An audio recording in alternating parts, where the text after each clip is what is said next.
मुख्यमंत्री जयराम ठाकुर ने मंडी जिला के तहत श्री लाल बहादुर शास्त्री मेडिकल कॉलेज नेरचौक में 7 करोड़ की लागत से निर्मित डेडिकेट कोविड मेकशिफ्ट अस्पताल भंगरोटू का शुभारंभ किया। इस मौके पर मुख्यमंत्री जयराम ठाकुर कोविड-19 को लेकर रिव्यू मीटिंग की अध्यक्षता भी की गई।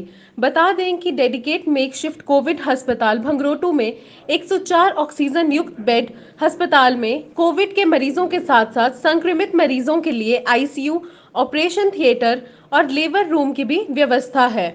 इससे कोविड संक्रमित रोगियों के साथ संक्रमण के दौरान सर्जरी और प्रसव करवाने की सुविधा भी उपलब्ध होने जा रही है। वहीं मेकशिफ्ट अस्पताल में सैटेलाइट ऑक्सीजन के माध्यम से प्रत्येक बेड के ऊपर ऑक्सीजन की सुविधा भी मुहैया करवाई जा रही है। मुख्यमंत्री जयराम ठाकुर ने कहा कि कोरोना काल में विपक्ष द्वारा प्रदेश सरकार पर कई प्रश्न उठाए जा रहे हैं, लेकिन पिछले 50 वर्षों से जब कांग्रेस सत्ता में रही तो प्रदेश में मात्र एक ऑक्सीजन प्लांट ही लग पाया है। वहीं प्रदेश सरकार के द्वारा प्रदेश में कोरोना काल के एक छोटे समय में ही 8 ऑक्सीजन प्लांट स्थापित किए गए हैं। उन्होंने कहा कि प्रदेश सरकार कोरोना वायरस की संभावित तीसरी लहर के लिए भी पूरी तरह से तैयार है। मंडी से अश्विनी की रिपोर्ट। इस्तेमाल की जाएगी तो मेकशिफ्ट अरेंजमेंट के अंतर्गत जो नया हॉस्पिटल हमने जहाँ पर जो फैब्रिकेटेड स्ट्रक्चर के साथ जो बनाया उसकी विधिवत हम शुरुआत कर रहे हैं। उसका उद्घाटन करने पर मैं सभी को बधाई भी देता हूँ। लगभग 7 करोड़ की लागत से ये हॉस्पिटल बनकर के तैयार यहाँ पर किया गया और इसी बात को ध्यान में रखते हुए कि हिमाचल प्रदेश में कोविड के इस दौरान ज़्यादा से ज़्यादा बेहतर सुविधाएं उपलब्ध करा सकें, बेड कैपेसिटी को बढ़ा सकें और बेड कैपेसिटी ही नहीं, बेड कैपेसिटी के साथ ऑक्सीजनेटेड बेड उपलब्ध करा सकें। और ये एक हॉस्पिटल ऐसा होगा जो कोविड के पेशेंट को तो जब तक कोविड रहेगा तब तक ही तो ये बेहतर सुविधा देगा ही, लेकिन कोविड अगर समाप्त होता है तो उसके बाद भी सुपर स्पेशलिटी के रूप में हम इसका इस्तेमाल जो है करने के लिए सोच रहे हैं, क्योंकि बहुत बेहतरीन सुविधाएं इसके अंदर उपलब्ध करवाने की हमने कोशिश की। और इसी तरह जहां हिमाचल प्रदेश में हम देख रहे हैं कि पिछले लगभग 10-12 दिनों से बहुत तेज़ी से कोविड के मामलों में गिरावट आई है। 40,000 से ज़्यादा आंकड़े एक्टिव केसेस की हिमाचल में हो गए थे, लेकिन अब वो आंकड़ा जो है वो घट करके लगभग 12,000 के लगभग 11,000 के लगभग है हमारे पास हिमाचल प्रदेश में।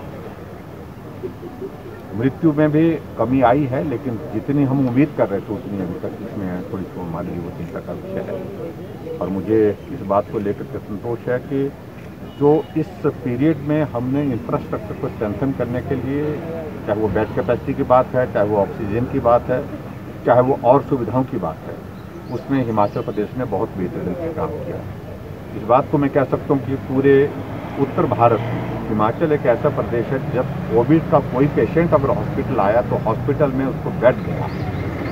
बहुत सारे प्रदेशों में ये स्थिति रही है कि पेशेंट बेड का इंतज़ार करते रहे लेकिन बेड नहीं मिला, बेड मिला तो ऑक्सीजन नहीं। तो हमारे हिमाचल में कम से कम इस तरह की स्थिति नहीं आई।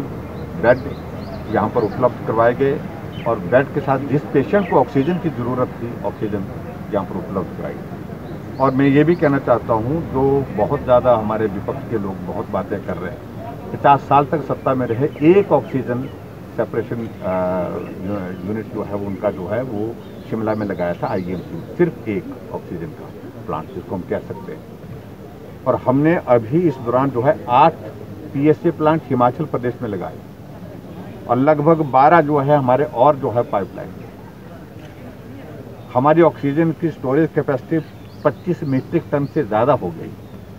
और केंद्र का मैं खासतौर से आदरणीय प्रधानमंत्री जी का आभार व्यक्त करना चाहूँगा कि उन्होंने पहले हमको हिमाचल प्रदेश के लिए 15 मीट्रिक टन का ऑक्सीजन का कोटा अलॉट किया था। बाद में हमने कहा इसको बढ़ाने की आवश्यकता है, 30 किया गया, 30 मीट्रिक टन से फिर हमने कहा और ज़्यादा बढ़ाने की ज़रूरत है और 40 मीट्रिक टन किया गया। 40 मीट्रिक टन हम हिमाचल प्रदेश में आज की तारीख में ऑक्सीजन दे रहे हैं। वेंटिलेटर हिमाचल प्रदेश में जहाँ कांग्रेस पार्टी सत्ता में थी, 50 साल तक सत्ता में रहने के बाद जो है उनका सिर्फ 50 भी वेंटिलेटर फंक्शनल नहीं थे हिमाचल प्रदेश में। आज हिमाचल प्रदेश में वेंटिलेटर की संख्या जो फंक्शनल है वो लगभग 700 के करीब, 1700 से ज़्यादा हमारे पास ऑक्सीजन कंसंट्रेटर, इसलिए बहुत बड़ा हमने इस छोटे से पीरियड में संकट बड़ा था और उसमें काफ़ी मैनीफोल्ड इंक्रीज की है। और आने वाले समय में मैं इस बात को सुनिश्चित करेंगे कि अगर थर्ड वेव का जिसका जिक्र हो रहा है, अगर वो भी आती है तो भी हमारे पास हिमाचल प्रदेश में बेड की कमी नहीं होगी। 1200 से कोविड की बेड कैपेसिटी हमने 5000 तक पहुंचाई। 250 बेड कैपेसिटी हमने परौर में की है राधा स्वामी सत्संग के। 200 मंडी में भी हमने और एडिशन की है जो राधा स्वामी सत्संग का खलियार में है, और इसी तरह से 200 की बेड कैपेसिटी हमने सोलन में की है, वो भी राधा स्वामी सत्संग, उनका हम आभार भी व्यक्त करना चाहेंगे। तो इस प्रकार से मैं कह सकता हूँ कि कोविड के इस संकट में जितनी बेहतर ढंग से इस लड़ाई को लड़ा जा सकता है और उस लड़ाई को लड़ रहे हैं। और मैं दावे के साथ कह सकता हूँ निश्चित रूप से हम उस दौर से सेकंड फेज के जो इस कोविड के इस दौर से बाहर बहुत तेजी से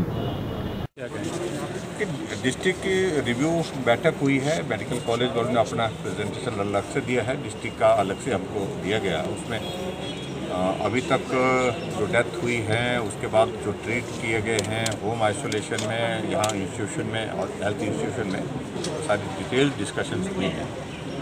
और इम्पॉर्टेंट पार्ट ये है कि अब तीसरी वेव का जो जिक्र हो रहा है, हमने उसकी प्रेपरेशन के लिए भी कह दिया है कि अब कहाँ हम उस तरह से कहा जा रहा है कि जो थर्ड वेव होगी ये बच्चों को ज़्यादा प्रभावित करेगी, और बच्चों को प्रभावित करेगी तो स्वाभाविक रूप से हमारी तैयारी उस तरह से होनी पड़ेगी उसके लिए, क्योंकि बहुत सारे पैरामीटर्स उस तरह के हैं बच्चों के हेल्थ के जो होते हैं, जो टेक्निकली जो है वो अलग तरह से उनको हैंडल करना पड़ेगा। और उस तरह से जो भी हमको इक्विपमेंट की रिक्वायरमेंट है, इक्विपमेंट के साथ साथ में और चीज़ों को हमको तैयार करने के लिए उस तरह से करना पड़ेगा। उन बातों को लेकर के डिटेल चर्चा हुई है सर। और हमारी कैपेसिटी आगे अगर वेव ज़्यादा आती है तो हमारी और क्या कैपेसिटी हो सकती है, कहाँ हो सकती है, इन चीज़ों पर बात